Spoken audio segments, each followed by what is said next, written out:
இயேசு கிறிஸ்துவை பிலாத்துவிடத்திலே கொண்டு வந்த பொழுது பிலாத்து இயேசுவை விசாரித்து விட்டு சொல்லுகிறார், இவரிடத்திலே ஒரு குற்றமும் காணேன் என்று.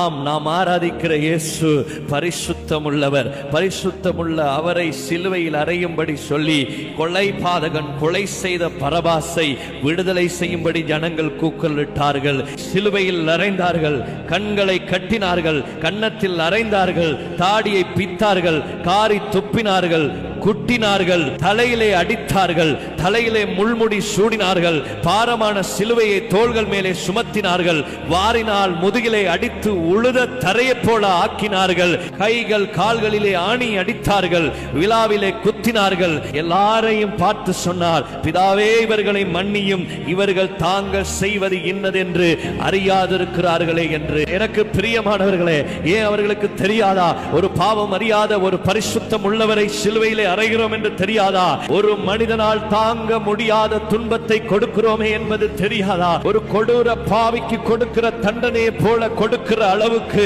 பிசாசானவன் அவர்களுடைய இருதயங்களை கண்களை குருடாக்கி வைத்திருந்தான். தங்களை அறியாமலே தீர்க்கதரிசிகளால் சொல்லப்பட்ட வேத வாக்கியங்களை நிறைவேற்றிக் கொண்டிருந்தார்கள். தங்களுடைய பாவத்துக்காகத்தான் இயேசு மரிக்கிறார் என்பதை அறியாமல் செய்தார்கள். தாங்கள் செய்கிறது இன்னதென்று அவர்களுக்கு தெரியவில்லை. ஆனால் இயேசுவுக்கு தெரியும் தான் என்ன செய்து கொண்டு இருக்கிறார் என்பதை. அதனாலதான் இயேசு சொல்கிறார், பிதாவே இவர்களுக்கு மன்னியும், இவர்கள் அறியாமல் செய்கிறார்கள் என்று. எனக்கு பிரியமானவரே, இந்த உலகத்தில் இன்றைக்கும் மனுஷன் வாழுகிற பொழுது தாங்க செய்கிறது இன்னது என்று தெரியாத அளவுக்கு, தாங்க செய்கிறது பாவம் என்று தெரியல, தாங்க போற பாத நரகத்துக்கு போறோம் என்று தெரியல, இந்த உலக வாழ்க்கை தான் நிரந்தரம் என்று நினைத்து துணிகரமாய் பாவத்திலே வாழ்ந்து கொண்டிருக்கிறார்கள்.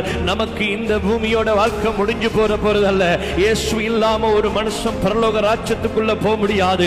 இயேசுதான் வழியும் சத்தியமும் ஜீவனும் என்று அறியாமல் செய்து கொண்டிருக்கிறார்கள். இன்னைக்கு நாம் செய்கிற பாவங்கள், நாம் செய்கிற அசுத்தங்கள் நம்மை அறியாமலே இயேசுவை வேதனைப்படுத்தி கொண்டிருக்கிறோம் என்பதை மறந்துவிடக் கூடாது. இன்னைக்கு நானும் நீங்களும் ஜெபிக்க வேண்டும். ஆண்டவரே இவர்களை மன்னியும், இவர்கள் அறியாமல் செய்கிறார்கள், இவர்களை ரட்சியும், இவர்கள் மனம் திரும்பட்டும், இவர்கள் பரலோக ராஜ்யத்துக்குள்ளே சேர்த்துக் கொள்ளப்படட்டும், இவர்களுக்கு சுவிசேஷம் பிரசங்கிக்கப்படட்டும், விடுதலையாக்கப்படட்டும், இயேசுவை அறியட்டும், பாவம் மன்னிக்கப்படட்டும், மனம் திரும்பட்டும் என்று சொல்லி இவர்களுக்காய் நானும் நீங்களும் பரிந்து பேசுகிறவர்களாய் எழும்ப வேண்டும்.